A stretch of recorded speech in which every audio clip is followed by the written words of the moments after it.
Madam آپ نے ابھی کہا ہے اپنے خطاب میں پریس کانفرنس میں کہ میں نہیں چاہوں گا کہ میاں نواز شریف سے واپس آئیں اور واپس آ کے جیل میں جائیں. میاں صاحب اور ان کی پارٹی کے ساتھ لوگ 1985 سے کھڑے ہیں اور 3 دفعہ پرائم منسٹر رہے, کئی دفعہ چیف منسٹر رہے, ان کے بھائی بھی رہے, ان کی بڑی پارٹی ہے. تو آپ کیوں نہیں چاہتی کہ وہ پاکستان واپس آئیں اور آ کے لیڈ کریں اور یہ جو مشکل ہے اور جو مشکل حالات ہیں ان میں آ کے اپنا کردار ادا کریں؟ چونکہ یہ کہا جاتا ہے اس ضمنی انتخاب کے نتائج کے بعد کہ مسلم لیگ نون کی پاپولیرٹی جو ہے وہ کھو رہی ہے اور اس کے پاس طرف کا آخری پتہ جو ہے میاں نواز شریف صاحب ہیں اور ان کو اس موقع پہ استعمال کرنا چاہیے. آپ نے 2 بڑے امپورٹنٹ سوال پوچھے ہیں. سب سے پہلے تو آپ نے میرے جواب کی وہ والی تشریح کی ہے جو سپریم کورٹ آج کل عمران کے لیے کر رہی ہے, آئین کی تشریح. میں نے یہ بالکل نہیں کہا.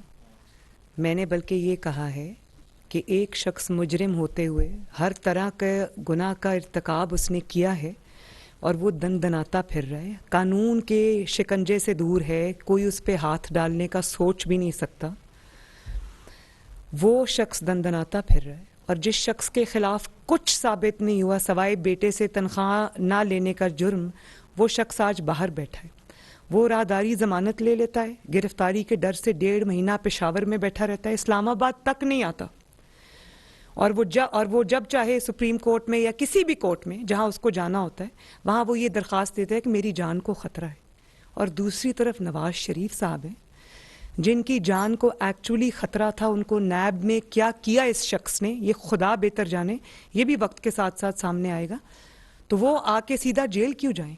اب وہ ملک واپس آئیں گے انشاءاللہ, لیکن ہم ان کو جیل نہیں جانے دیں گے, یہ ہمیں منظور نہیں ہوگا, یہ میں نے کہا ہے. تو ان کا آنا اب انشاءاللہ تعالی بہت قریب ہے اور ان کو وہ آئیں گے, وہ آنا چاہتے ہیں, وہ اپنے ملک کے لیے تڑپ رہے ہیں. ان کو بلا کسی جرم کے, بغیر کسی جرم کے ملک سے دور رکھنا, اپنی زمین سے دور رکھنا, اپنے لوگوں سے دور رکھنا, اپنی عوام سے دور رکھنا, اپنی مٹی سے دور رکھنا, اس سے بڑا جرم کوئی نہیں.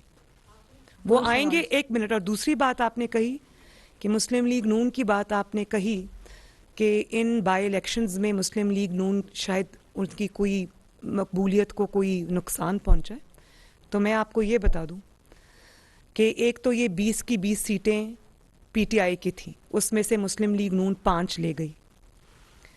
اگر آج کل جو نیوٹرالٹی کا میڈیا کی حال ہے, اگر یہ مسلم لیگ نون کی 20 سیٹیں ہوتی اس میں سے 5 عمران خان لے جاتا تو میڈیا نے کہنا تھا کہ وہ مسلم لیگ نون کے قلعے میں اتنا بڑا نقصان پہنچ گیا, اس کی 5 سیٹیں عمران خان لے اڑا. تو ایسے حالات میں جب وی ور اگینسٹ آل آڈز, ہمارے اپنے امیدواران نہیں تھے, ہماری پارٹی ہمارے ہر حلقے میں لاگر ہیڈز پہ تھی, ہماری اپنی پارٹی کے امیدواران تھے اور ہماری اپنی پارٹی کے لوگ تھے جو الیکشن میں کنٹیسٹ کرنا چاہتے تھے, انہوں نے دل سے اس کو قبول نہیں کیا. اس کے باوجود مہنگائی تھی, انکمبنسی فیکٹر تھا, اس کے باوجود